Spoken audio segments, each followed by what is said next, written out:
Pandemi tentu memberikan perubahan bagi landscape musik Indonesia. Nggak cuma perubahan yang baik, tapi perubahan yang buruk atau perubahan yang belum ada sebelumnya. Dan salah satu dampak terbesar yang tentunya lo, sobat musik, dan gue juga rasain adalah begitu menjamurnya festival musik di Indonesia. What makes you differ with so many other EO dan promoters? Mungkin kita tuh selalu tertarik gitu sama gagasan-gagasan yang cenderung progresif gitu atau baru.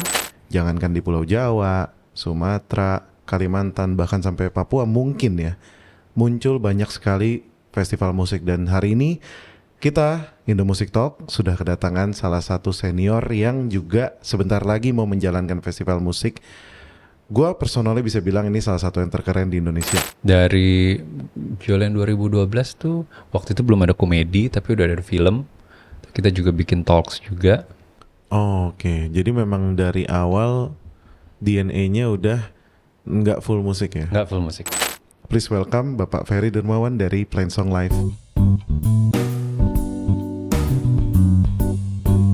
Halo Pak. Selamat siang, terima kasih. Halo. Thank you for coming. Sorry Terima agak sedikit kasih. formal gue openingnya. Basically sebenarnya nggak seformal itu ya. Cuma Yeah. gue pengen make it gue selalu percaya even if we talk like this. There's two type of podcast ya yang gue dengerin sekarang dan gue nonton. Yang pertama itu yang memang kayak bener-bener ngobrol sambil ngerokok sambil makan dan direkam. Dan yang tetap men-treat podcast as performance lah. Maksudnya kayak manggung gitu. Dan gue I'm the type the second type. Maksudnya gue tetap melihat our talk ini adalah sebuah, kita lagi perform lah. Kayak pasti ada perbedaan ketika on cam dan off cam. Dan yes, back to topic. Welcome, gue happy banget bisa ada kedatangan Indo Music Talk. Ini adalah program yang bisa dibilang sebenarnya udah cukup lama, tapi baru mulai dioptimasi beberapa bulan ini. Semenjak gue memutuskan untuk ya udahlah gue aja yang jadi hostnya gitu loh. Dan satu persatu tamu udah berdatangan dari ada bekas dosen musik, lulusan S3, dan memang ada S3 juga yang lagi dosen musik, ada penyanyi yang memang penyanyi pop, penyanyi dangdut. Dan hari ini kita kedatangan IO ya ngomongnya ya? Bilangnya apa ya?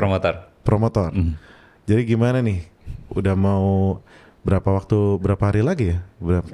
Kurang dari sebulan. Kurang dari sebulan, gimana? Kurang dari sebulan. Persiapannya gimana berarti ini? Persiapan oke sih, semua berjalan sesuai schedule. Tinggal menunggu harinya aja. Oke. Berarti benar-benar udah nggak ada hal yang lagi perlu di-push lagi ya. Udah benar-benar on schedule, benar-benar tinggal nunggu date aja ya. Tinggal kita masuk venue untuk produksi, menyiapkan semua produksi, dan berjalan. Oke, siap. Itu yang bisa bikin, berarti kan gue bisa melihat nih seorang Ferry saat ini nih lumayan tenang nih ya. Nggak terlalu keringat dingin nih. Itu yang bikin agak tenang itu tuh karena pengalaman atau memang ini gue jagonya di sini nih. Jadi memang ini forte-nya gue nih gitu. Atau gabungan dua-duanya sih? Sebenarnya sih tegang atau nervous itu pasti ada selalu gitu terus ada. Cuman itu juga jadi kayaknya itu juga yang dicari ya, yang bikin nagih. Oke. Karena yang gini, mungkin setiap festival, setiap Joyland gitu kita selalu pindah venue. Kali ini juga venue-nya baru. Jadi tuh banyak hal yang nggak bisa kita tebak atau yang benar-benar terukur gitu, karena misalkan kalau kita pakai venue yang tahun lalu tuh udah tahu udah nih gitu kayak ya. plottingnya udah begini, flow penonton akan begini, di mana layout para pekerjanya gitu. Kalau ini kan jadi ngebangun lagi, terus kita nggak tahu kayak ya ini cukup oke nggak ya kalau kita pakai begini-begini. Cuman ya tapi memang pikir-pikir lagi kita selalu tertarik ke situ sih. Jadi ngerespon ruangnya gitu. Oh, kita dapat ruangnya seperti ini gitu.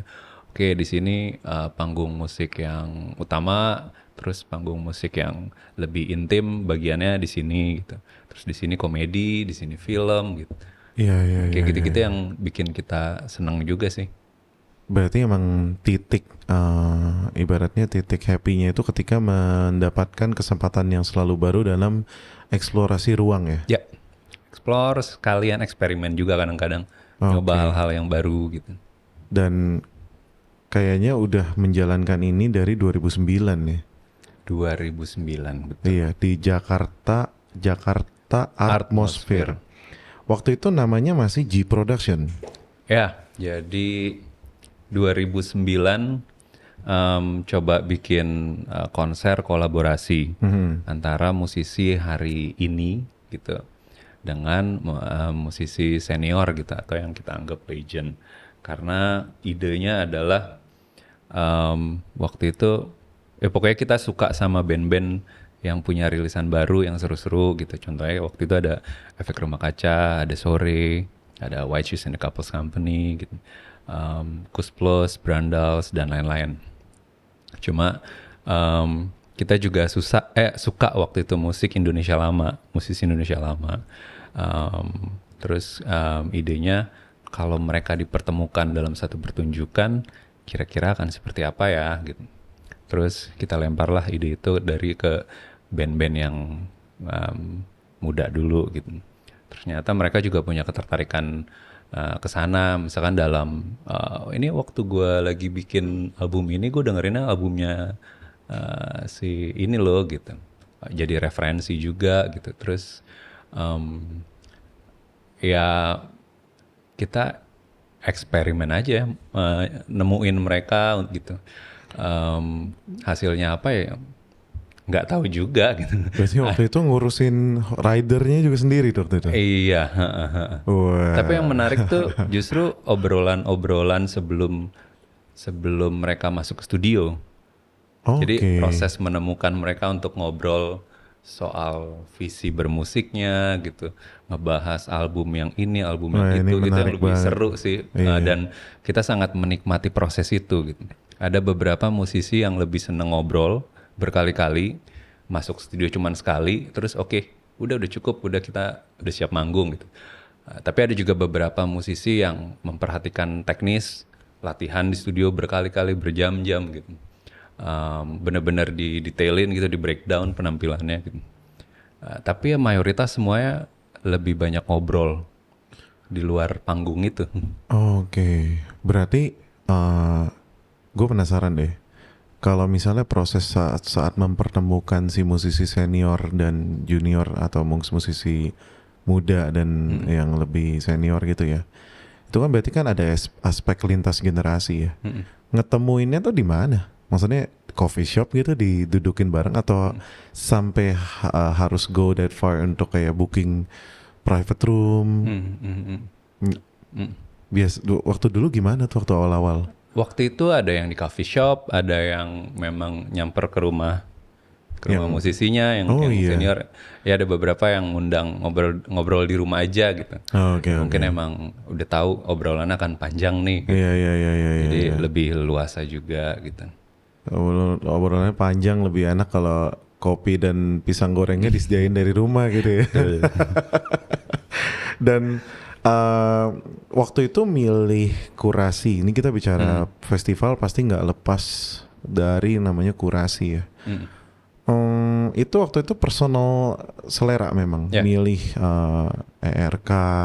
Milih. Itu berarti safe to say gak sih kalau waktu pas mau mengadakan acara pertama itu sebenarnya ini gue nebak doang ya. Itu adalah mimpi lo waktu pas muda nih, waktu pas mungkin zamannya ngefans sama mereka gitu loh. Anjir gue pengen deh ngeliat mereka tuh collab gitu loh. Dasarnya apa sih untuk kalau bicara kurasi gitu? Dasarnya harus ada memang sentuhan personal. Gue sejujurnya emang bikin festival atau bikin konser tuh karena memang mau nonton bandnya. Karena suka gitu, kayak terutama di festival gitu.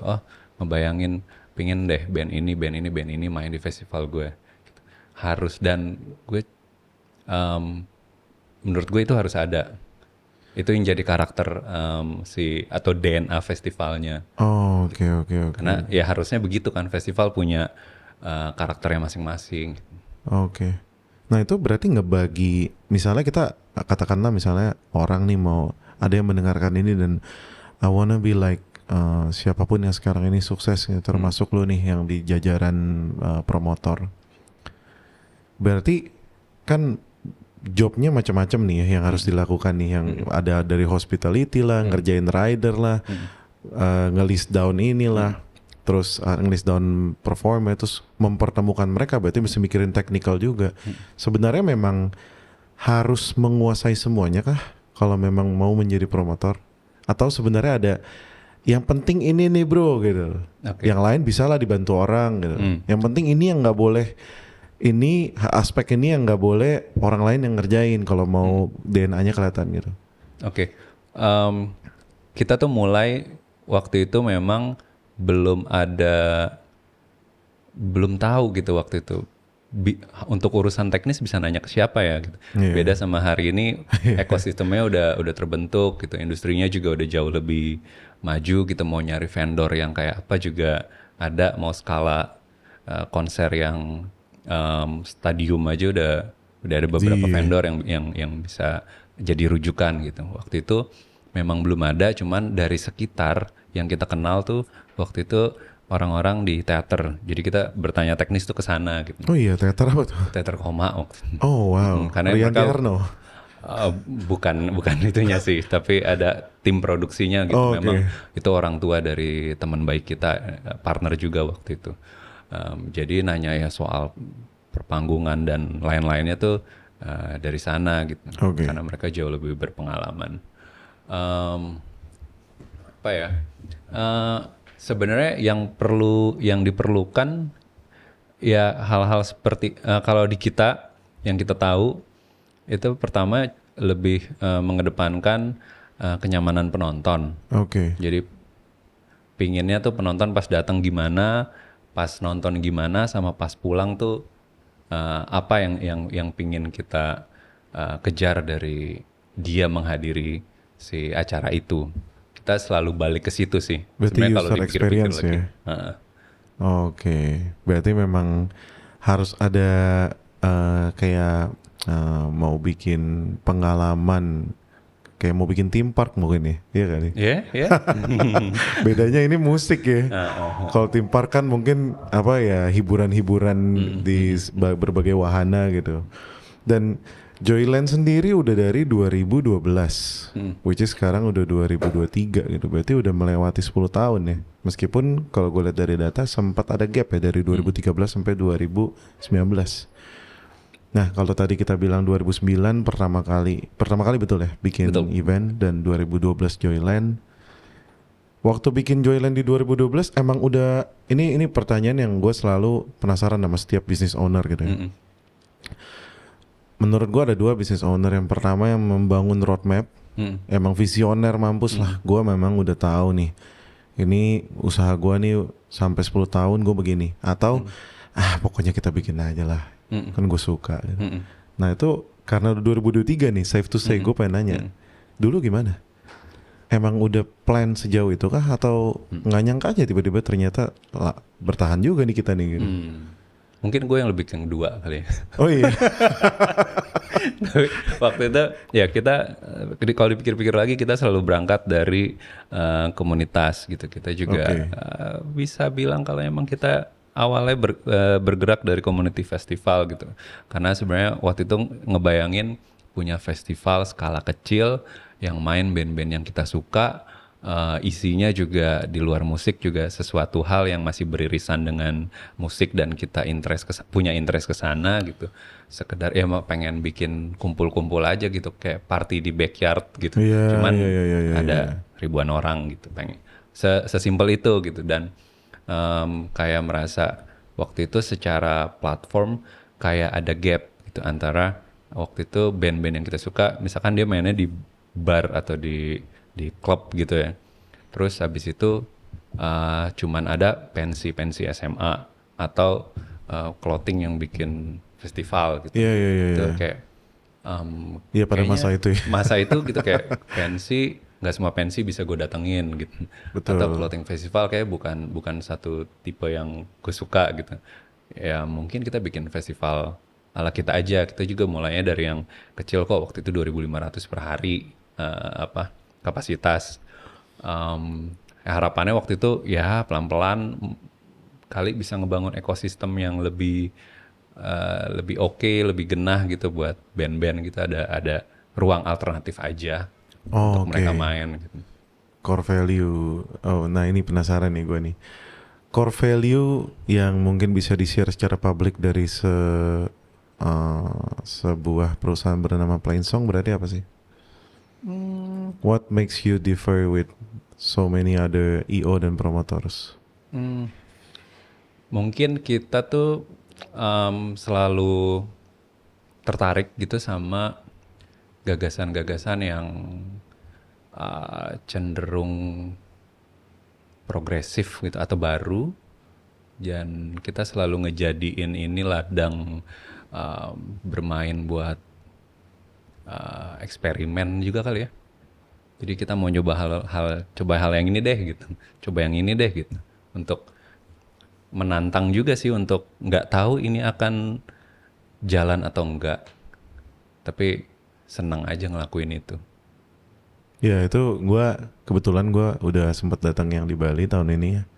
Dan ada satu momen menarik nih yang mungkin bisa gue share nih, karena ini langsung ketemu sama bosnya ya. Ada satu band, aduh gue lupa namanya, tapi progresif yang eksperimen banget lah. Hari apa? Band dari luar. Hari kedua. Oh ya, Sabtu. Setelah band yang Jepang itu loh. Siapa tuh ya? Pokoknya. Oh, ada 3 band. Kalau nggak salah ada Black-Blacknya deh namanya. Black Midi. Black Midi, betul ya. Nah itu kan progresif eksperimental ya. Dan lu tau nggak, first thing that I did adalah gue chat temen gue. Karena dulu waktu pas di kampus, gue punya temen yang kerjaannya tuh ngelihat Wikipedia music genre. Habis itu dia buka kan banyak banget kan. Dia buka satu-satu, dia buka semua musisi yang ada di satu-satu itu, dia cicil lah. Misalnya sehari 2-3 genre. Langsung dia kirim-kirimin temen-temennya, ini udah dengerin nih. Ini baru nih. Karena dulu gue kuliah musik, jadi emang anak-anak yang antik-antik itu emang banyak lah. Dan dulu kita sempat ngedengerin band namanya Primus. Oke. Ya tau lah ya, Primus kan begitu ya. Eksperimental trio kan ya Primus kalau nggak salah, dan vokalisnya kalau nggak salah Les Claypool tuh. Ya, terus lagunya yang kayak misalnya cewek suka apa kayak gitu loh, dan anjing gue bilang nih lagu apaan anjing gitu, tapi kok keren ya maksudnya pas didengar gitu. Dan gue itu singkat cerita itu kayak belasan tahun lalu, udah lulus 2013 ya, udah lupa gitu kan, keinget lagi gara-gara lihat mereka gitu. Gue keinget lagi kayak anjing, gue bilang dulu gue waktu kuliah nih dengerin band kayak begini, dan ada orang gila yang mau ngundang ke Indonesia buat tampil.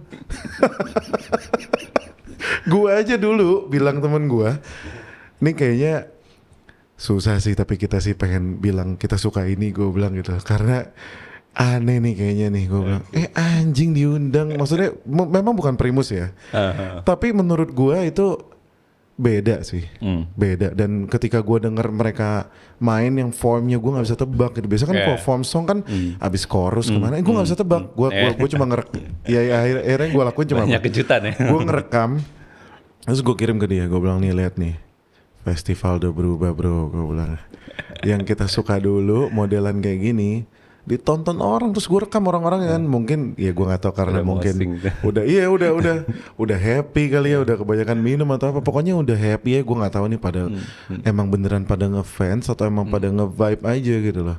Banyak fansnya. Banyak karena ya? Si Black Midi itu jadi ada satu gelombang baru sejak Brexit, mereka asal UK kan, ada muncul band-band baru yang ya moodnya kayak gitu, ada angernya gitu loh, ada rasa kayak gitunya. Jadi kalau kemarin ya di Bali ada Black Midi, besok di Jakarta tuh bulan depan ada juga band yang di satu gelombang itu juga, namanya Squid. Cumi gitu. Nah itu kurang lebih live-nya kayak gitu juga, live-nya seru banget. Oke, berarti balik ke topik tentang kurasi. Yang menentukan musisi yang layak masuk ke dalam line up itu adalah yang lebih berat yang mana nih? Emang yang lu dengerin daily sebagai playlist atau yang udah nonton live-nya? Yang pertama gue berat ke live-nya seseru apa. Oh, berarti harus udah nonton ya? Nggak harus juga. Oh, rekaman nggak apa-apa gitu ya? Iya, Cari referensi aja gitu. Terus yang kedua pasti kayak kesukaan pribadi. Kita selalu punya, dari awal tuh selalu bergerak dari kita punya kayak wishlist, mungkin ada 10 sampai 20 band yang harus main di Joyland gitu. Kayak termasuk Phoenix itu kan baru kejadian, dan Interpol juga baru kejadian tahun ini gitu. Sebenarnya kan kita juga udah ngincer itu dari berapa tahun yang lalu gitu. Cuman baru cocok aja jadwalnya gitu. Jadi yang pertama selalu live-nya seseru apa, terus karena kesukaan pribadi juga. Mungkin yang berikutnya secara keseluruhan gitu kali ya, moodnya gitu. Karena kan kalau festival itu ya multi genre juga gitu. Sama ya moodnya merespon ini juga sih, kayak merespon waktu mungkin ya. Yang cocok main di opening tuh moodnya seperti apa sih gitu. Yang cocok saat sundown tuh gimana gitu. Terus untuk penutup festival tuh baiknya ditutup mood supaya orang pas pulang tuh moodnya kayak gimana sih gitu. Oh, itu semua tuh benar-benar ada seninya ya, dipikirin banget ya? Karena mungkin itu sih yang paling ideal gitu kali ya untuk saat kita ngeprogram rundown gitu. Oke. Ya ngepasin sama. Gue pikir tuh, gitu. ya gue sebagai penikmat ya datang, gue pikir tuh kayak ya udahlah pokoknya ngelihat dari song list ya set aja lah gitu. Ternyata memang benar-benar bahasanya riset gitu ya untuk mikirin sampai ending gimana. Bahkan mungkin ketika mikirin ending performer juga mikirin setlistnya. Setlist enggak dibebasin ke si artisnya, dan biasanya kita kasih tahu juga sih kalau kalian akan menutup festival hari ke-1 atau hari ke-3 nih ya gitu. Itu mereka akan nyesuaiin juga sih. Biasa lebih happy tuh kalau tahu bakal nutup. Seneng lah pasti dia. Karena dia ya headliner kan. Kayak dapet highlight banget. Iya. Dan gue mau nanya satu hal juga deh. Ini sebenarnya karena udah sempet dateng ya. Kan area merokok tuh sangat dibatasi lah di Joyland. Dan gue belum, ya mungkin takutnya udah ada ya, belum pernah datang yang kayak Joyland nih, sangat dibatasi. Itu ada personal ini kah? Apakah memang karena pernah tinggal di luar mungkin, karena di Singapura misalnya kayak begitu, atau di Jepang kayak begitu gitu. Dasarnya apa sih? Karena di negara Indo yang sangat bisa dibilang kan berarti agak against the current nih sebenarnya. Di saat orang kalau di festival nih, festival goer tuh yang masih sampai detik ini gue lihat adalah sambil nyanyi sambil tangannya megang gitu. Nah di Joyland tuh nggak bisa kayak gitu. Nah itu berarti kan against the current tuh. Dasarnya apa sih? Ya ini juga alasannya personal. Gue nggak anti sama rokok gitu, cuma menurut gue ganggu sih itu asap rokok. Kalau nggak semua orang nggak apa-apa dengan asap rokok gitu. Gue sih sangat terganggu kalau ada yang lagi nonton seru-seru terus harus ada asap rokok gitu. Selain mata juga kurang enak lah gitu ya. Jadi waktu itu mikirnya emang ada alasan personal juga gitu, karena gue pengen festival ini gue bisa ngenalin musik-musik ke anak gue gitu. Kalau gue bisa ngajak dia untuk nih festival musik tuh seperti ini gitu, biar yang ngenalin ke anak aja sih kalau festival musik, supaya dia punya kenangan akan musik atau lingkungan musik tuh seperti ini gitu. Karena kayak kita mau hidup dari sini kan, mau hidup di sini kan gitu. Terus kayak penting juga ngenalin anak-anak kita untuk ada di lingkungan ini gitu. Ya di luar kan bukan sesuatu hal yang udah umum banget ya. Betul, iya. Alkohol dan rokok ini ya pada tempatnya gitu. Iya. Walaupun sebenarnya alkohol sangat dekat dengan musik gitu, tapi di festival-festival besar pada begitu juga kok gitu. Mereka minum memang di areanya aja, nggak bisa dibawa keluar dari area itu gitu. Begitu juga rokok, malah kebanyakan di luar mereka nggak boleh sama sekali ada sponsor rokok gitu. Tapi kan beda di sini kan masih dominan lah gitu rokok. Tapi ya syukurnya kita juga baru sekali ada sponsor rokok kemarin di Bali dan mereka sangat mengerti dan ikut aturan juga gitu. Wih, keren. Berarti memang apa ya ngomongnya ya? Berarti memang ini siapa duluan siapa ya? Karena festivalnya sudah berjalan duluan dengan rules seperti itu. Ketika misalnya ada yang mau masuk, jatuhnya permisi. Permisi, oh iya. Iya kita peraturannya begini, oh iya deh gitu. Mungkin beda ya kalau belum ada festival yang mau bikin kan terus bilang, oh kita mau idealis begini gitu. Wah susah mas ya, bisa dinego itu. Dan gue pribadi gue happy banget sih. Maksudnya gue sama gitu, gue nggak anti. Gue pribadi ya kadang-kadang juga gue social smoker dan kadang-kadang gue masih ya kalau lagi anak-anak pada ngerokok ya bagilah gitu. Cuma waktu pas kemarin gue happy karena lucu juga ya ketika ngelihat anak-anak didorong di stroller gitu loh. Ada yang main dan kayaknya oh ternyata kita bisa kayak gini ya feel-nya gitu. Gitu yang gue nggak pernah ngerasain before gue datang ke acara yang Joyland yang di Bali gitu loh. Gue nggak ngerasain bahwa ini possible sampai terjadi gitu. Ternyata terjadi, oh ternyata possible ya. Dan lucu juga itu earmuff yang dipakai mereka juga provided by the event. Enggak. Mereka bawa sendiri. Itu lucu juga gue liat pada pakai earmuff gitu kan kayak oh yang ngurangin dB ya boleh siap. Terus ya kayak ketika lagi ngerokok gitu ya. Iya karena mungkin gue udah kebiasa sama situasi kayak gitu di luar gitu misalnya. Emang normal aja gitu. Jadi kayak memang ya udah memang ngerokok di sono. Kelar di sini. Cuma memang ya setelah itu pas balik ke festival yang kebanyakan di Jakarta yang gue datengin ya jujur emang wah kangen juga ya maksudnya. Andaikan memang itu bisa menjadi norma umum gitu loh.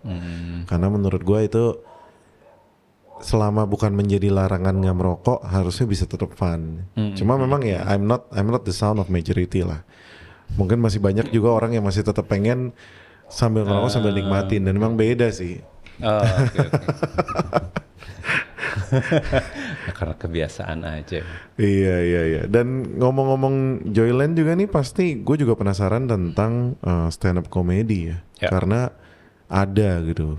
Dan emang lu pribadi memang demen juga nonton stand up comedy? Terutama gue demen. Cuman memang bukan yang ngulik. Yang bikin gue suka tuh emang dulu gara-gara nontonin Solehun gitu. Oh, yang which is orang musik juga dia kan ya? Iya, gitu. ya itu karena mungkin ada irisannya juga gitu. Terus ya gue carilah yang setipe-tipe Soleh atau irisan di terdekatnya dia gitu dan beberapa banyak juga yang gue suka gitu. Terus ya itu yang kita coba masukin ke festival gitu karena kan kita mikir kalau orang ke festival tuh bisa menghabiskan durasi berapa lama sih gitu. Katakanlah 6 jam gitu. Oke. Kalau 6 jam kadang pengen istirahat gitu atau kayak musik-musik terus kuping istirahat dulu deh gitu. Mau melipir ke kalau paling makan. Iya. Tapi kalau ada opsi lain seru juga ya gitu. Komedi tuh kan ketawa gitu. Iya. Terus ya kita pikir kalau ada film juga seru gitu mungkin pengen melipir dulu nonton film gitu. Dan semua kita juga ngajak kolaboratornya yang masih beririsan juga sama karakternya Joyland gitu. Dan kalau misalnya kita ngeliat Joyland Today gitu ya, pasti kan ada impact dari Joyland Yesterday, Joyland yang ke-1, Joyland yang kedua gitu.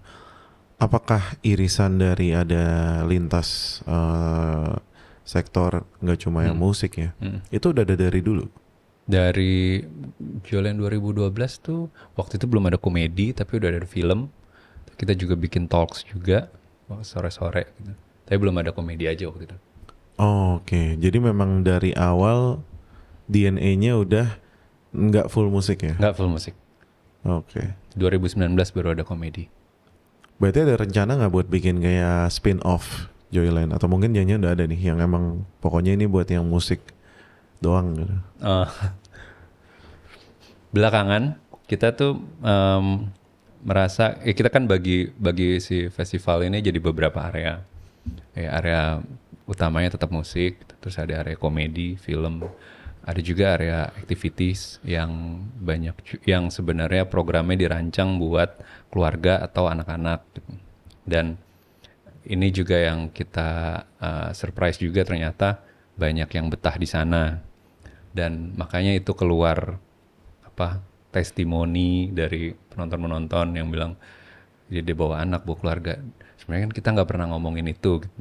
Nggak pernah ngeklaim juga sebagai yang festival yang ramah karena buat kita itu beban berat banget.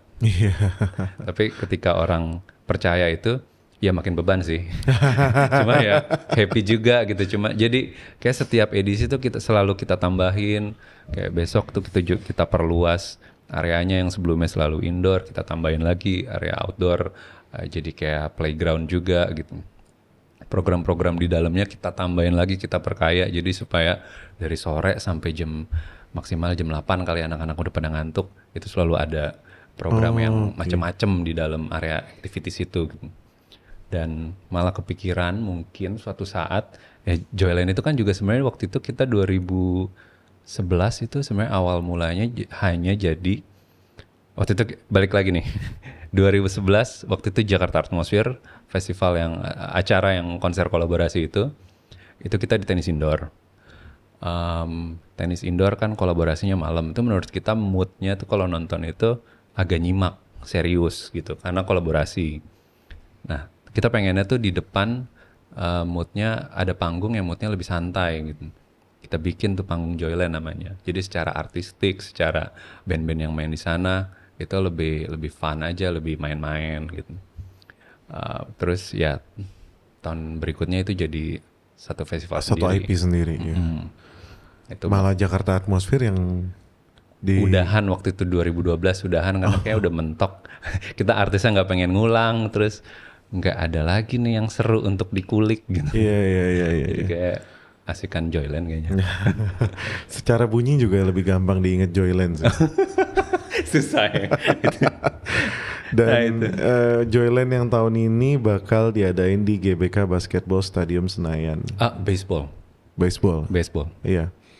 Oh baseball sorry ya. 24, 25 sampai 26 November. Nah itu ada artis internasional lagi ya tahun ini. Ya. Dan Joyland itu memang DNA-nya akan selalu ada artis internasional atau memang pokoknya ikutin selera tahun depan mau gimana atau memang harus selalu ada international artis? Kayaknya sih akan selalu ada. Akan selalu ada ya. Oke, berarti memang nilai jual utamanya adalah kombinasi antara internasional dan lokal artis ya. Betul. Oke. Dan untuk dari bisnis sendiri nih ya, gue kadang suka mikir, mungkin mikir simple ya. Festival itu kan sifatnya musim ya. Misalnya diadain di kayak misalnya yang sekarang nih November nih, habis itu next bulan apa di Maret di Bali. Nah itu kan ada in between ya, in between months gitu. Ada nggak sih bulan nyantainya atau gue soalnya kemarin ngobrol gitu ya, maksudnya sama terutama mungkin kayak bener-bener cuma setahun sekali gitu ya. Kemarin sih mungkin ngobrol sama teman-teman AMI Awards gitu. AMI Awards itu kan cuma AMI Awards yang malam penganugerahan. Habis itu mereka mulai buka pintu, tutup pintu, buka pintu, tutup pintu, buka pintu. Ketika dibuka mereka nerima submissions, ketika ditutup mereka ngulik submissions gitu ya. Nah terus ya ngobrol, mereka ada bulan-bulan yang kayak gabut, ya udah nggak ngapa-ngapain, kayak nunggu nanti hype-nya naik lagi. Gitu. Nah ini ada bulan, aduh kita santai juga nih gitu, atau sebenarnya nggak ada nih nonstop malah yang kelihatan, yang tidak kelihatan di luar lah. Hampir nggak ada sebenarnya, karena kerja untuk berjejaring gitu dengan agent artis itu kan perlu jauh-jauh hari gitu. Kayak mungkin buat gambaran, kita tuh udah ngebook satu artis buat Joyland November Jakarta 2024, itu bulan lalu gitu. Soalnya kalau nggak gitu susah tuh untuk dapet jadwal artis gitu. Oke. Jadi tuh untuk yang November 2024 aja 2024 udah di book bulan lalu. Oke. Harus gitu kayaknya. Oke. Kalau untuk produksi persiapan ideal paling cepat juga 6 bulan. Jadi kita paling cepat untuk November besok nih. Berarti udah dari bulan tarik ke April, belakang, Mei. berarti dari April, Mei iya. Mei lah yang intens gitu kan. Produksi berarti kayak mikirin staging, lighting segala gitu ya? Pertama mungkin layout mau naruh area gitu, terus abis itu baru flow penonton yang disesuaikan sama programnya gitu ya. Program ini ada di area mana gitu, kayak gitu-gitunya. Baru ngembangin kayak artistik atau instalasinya mau ada apa aja gitu. Paling cepat 6 bulan. Paling cepat 6 bulan. Paling ideal. Gue kira tuh kayak 3 bulan cukup gitu. Kalau konser ya mungkin. Konser tunggal tuh kayak relatif. Ya sebulan juga bisa jalan. Oke. Selama apa yang mau ditampilkan pada pertunjukannya udah ada ya. Biasanya kan kalau artis tour tuh udah tahu, kita setlist dan productionnya akan seperti ini gitu. Tinggal cari aja. What's the best thing ever happened being a promoter sih? Bisa mainin band-band favorit kita di acara sendiri. Oke. Kayak itu yang sampai sekarang tuh kayak kadang kalau nonton itu kayak masih nggak percaya gitu. Nggak bisa dibeli nih. Dan berarti udah jadi orang tua sekarang ya? Udah anak 2. Oke. Is this the business that you will treat sebagai legacy ke anak-anak nanti? Apakah you have expectation bahwa anak kayaknya boleh nih lanjutin, atau ya lu yang tipe liberal parents gitu, ya udah anak gua nanti mau apa terserah lah gitu? Terserah dia mau apa minatnya kemana gitu. Tapi ya ada juga kepikiran kayaknya ini sesuatu yang bisa dilanjutkan juga sih sebenarnya. Kayak ngelihat Mbak Dewi. Iya benar juga. Gitu kan iya itu estafet yang bisa dibilang berhasil ya. Berhasil. Gue respect banget sama Mbak Dewi. Iya. Itu juga selalu jadi benchmark kita gitu. Karena di era-era awal Java Jazz tuh kita datang ke sana bahkan sama keluarga gitu. Waktu itu kayak kalau sekarang dipikir-pikir lagi kok waktu itu bisa gitu ya gitu, dan ingatannya tuh masih membekas banget gitu, kayak experience di dalam nonton ini nonton itu gitu. Nonton Jimmy Callum waktu itu gitu. Wow, itu 2005 ya? Gue gak inget. Mungkin kemarin bulan lalu Idea Fest ke JCC lagi, balik ketemu Mbak Dewi itu. Iya, flashback lagi ya. Ini Mbak Dewi. Dulu di situ ya, Java Jazz bikin ya. festival di sini. Sebelum gitu. Besar di situ ya. Iya, gue datang itu terakhir dia ngadain di JCC itu 2009 kalau nggak salah. 2010-nya udah pindah ke J-Expo. Nah itu I was there the last time diadain di situ. Terus kayak Malik masih jalan-jalan keliling dengan santainya gitu kan, kayak ya karena memang masih sangat apa ya, seingat gue tuh nggak yang sampai ngantri panjang gitu loh. Kayak waktu itu masih niche, kayak masih acara keren yang buat bagi orang keren gitu loh. Kalau sekarang kan festival ya keren dengan masing-masingnya dan bagi siapapun yang mau datang ya. Kalau waktu itu tuh bener-bener acara keren bagi orang yang mungkin orang kota keren gitu, datang ke sono. Kalau enggak, ya nggak datang lah. Iya benar. Berarti memang ya sebenarnya bisa ya diteruskan ya. Ya kalau dia berminat, kalau enggak sih kayaknya gue tetap bisa melakukan ini juga deh sampai gue tua. Selama masih menyenangkan. Harusnya menyenangkan ya. Harusnya menyenangkan Ya dong Bapak. lihat apa festival owner yang di luar juga kan mereka sampai tua masih melakukan hal ini juga gitu. Iya. Gue punya dua pertanyaan sih, dua pertanyaan terakhir sebelum kita selesai. Yang pertama, gue mau tahu pendapat karena ini pertama kali ada tamu di Indo Music Talk, ini adalah seorang promoter IO gitu ya. Pendapat lo tentang Fire Festival apa? Sampai dibikinin dokumenter di Netflix. Is that a nightmare for every promoter? Atau apa sih yang menurut lo sampai jadi bisa dibikin dokumenter kayak gitu loh? Premisnya memang menarik ya untuk dibikin dokumenter gitu. Karena ini orang terlalu nekat gitu ya. Nekat yang tak terukur. Oke. Ya semua business owner atau semua promotor pasti perlu nekat gitu. Cuman kadang perlu ingat juga untuk bisa ngukur gitu, sadar diri, sadar Calculated kemampuan risk gitu. lah ya. Gitu. Tapi yang ini lumayan agak menarik. Dan ya kalau event tuh lumayan kayak bisa punya efek domino yang cukup kuat gitu. Ketika yang satu tumbang, ini ada 10 yang akan tumbang nih di belakangnya dia gitu. Lumayan kayak gitu tuh, dan bisa ngerti banget gitu.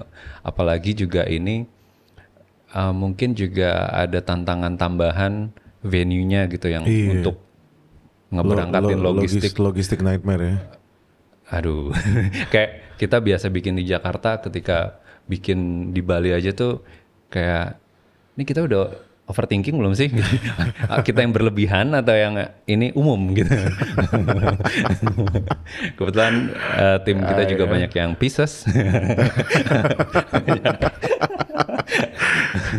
Jadi grup overthinker semua ngumpul jadi satu ya. Gue Taurus. Oh bukan. Gue Taurus agak santai. Kelihatannya santai. Kalau sebelum tidur nggak tidur. Ya itu. Berarti memang intinya harus ada calculated risk ya. Oke. Setuju. Dan ini mungkin the second question ya. Sekarang ini banyak pelaku di bisnis musik gitu ya, yang ketika sukses di satu hal ada profit, ada uang lebih, dan dia mau membuat derivatif bisnis. Ya kita sukses di festival, kita bikinlah label, kita bikinlah toko, kita bikinlah venue, apapun itulah gitu. Boleh tahu nggak saat ini dari, kalau tadi kan kita bicara tentang Joyland ya, tapi as a company Plainsong gitu, roadmap yang mungkin tidak rahasia yang bisa di-share, ada pengembangan bisnis kemana kira-kira? Dari 2019 tuh kita ngobrol sama partner tim inti gitu, emang kita pengen banget suatu saat si Plainsongnya tuh punya venue. Venue yang ya kita ada punya mimpi lah, ada beberapa ada yang skalanya segini sama yang skalanya segini gitu. Itu bisa jadi lahan bermain lagi tuh gitu.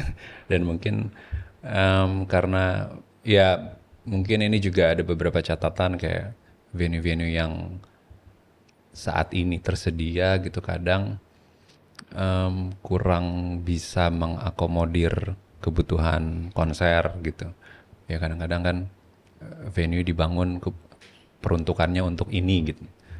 Padahal sih kalau dibangunnya hari ini harusnya itu bisa multifungsi ya gitu. Bisa. Tapi itu juga harus menunjang kebutuhan masing-masing kan. Ketika itu olahraga ada kebutuhan seperti ini, gitu. Kalau musik ya ada kebutuhan ini lagi gitu. Itu juga harus secara bisnis itu menjanjikan sih harusnya. Oh berarti yang kebayang sekarang adalah memiliki venue ya? Untuk jangka panjang. Ya. Last, why we have to come to Joyland Jakarta 2023?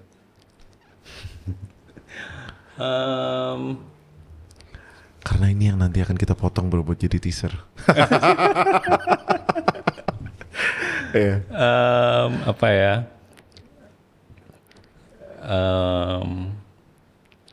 Mungkin gak harus sih ya sebenarnya. Gak harus. Bentar, gimana? Bentar. Gimana? Gak harus. Gak harus. Tapi yang bisa kita bilang kalau kita bikin Joyland itu memang kita pingin benar-benar sepenuh hati gitu tim yang di dalamnya untuk bisa punya environment festival yang inklusif, yang bisa sebenarnya isinya juga berbagai macam genre yang bisa dinikmati gitu. Kalau lo suka band yang Brexit tadi gue bilang ada Squid gitu, atau lo suka band-band yang cool ada Fleet Foxes sama Interpol, itu bener-bener personal favorite gue yang gue udah tunggu akhirnya gue bisa dapetin dia untuk main di sini gitu. Atau ya lo lebih ke musik pop yang hari ini kan ada David juga, ada juga Jay, kalau gamers mungkin tahu gitu. Itu tapi dia juga live-nya kan seru. Tapi di luar itu juga ada komedi, ada film gitu. Film kita sama Palari Film yang memang selalu memproduksi film-film yang oke punya gitu. Komedi sama Soleh Solihun yang dia milihin komika selama 3 hari yang akan tampil. Dan macam-macam activities yang di dalamnya bisa diikuti gitu ya. Dan karena kita pengen orang datang ke festival tuh emang menyenangkan, fun gitu, bisa bareng teman-teman, bisa ketemu orang yang memang satu kayak like minded gitu ya, yang satu selera, satu ini kayaknya cocok nih sama gue orang ini gitu, atau bisa ketemu teman-teman baru, pulang juga bisa melahirkan inisiatif-inisiatif baru mungkin gitu, karena karena kita sering kayak gitu. Kita ingat nggak waktu kita tahun ini pergi ke ini gitu, seru ya gitu, kita bikin yang kayak gitu. Oke. So in short, kalau lo mau mendapatkan pengalaman yang kalau tadi gue dengar begitu diverse ya, begitu diverse, begitu banyak, jangan lupa datang ke Joyland. Oke, terima kasih banyak Pak Ferry untuk sharing. Semoga sukses Joyland dan amin, ketemu di sana. Yes, dan semoga sukses juga yang di tahun 2024 dan seterusnya. Amin. Thank you. Thank you. Ya, sampai ketemu lagi Sobat Musik di video berikutnya. Bye bye.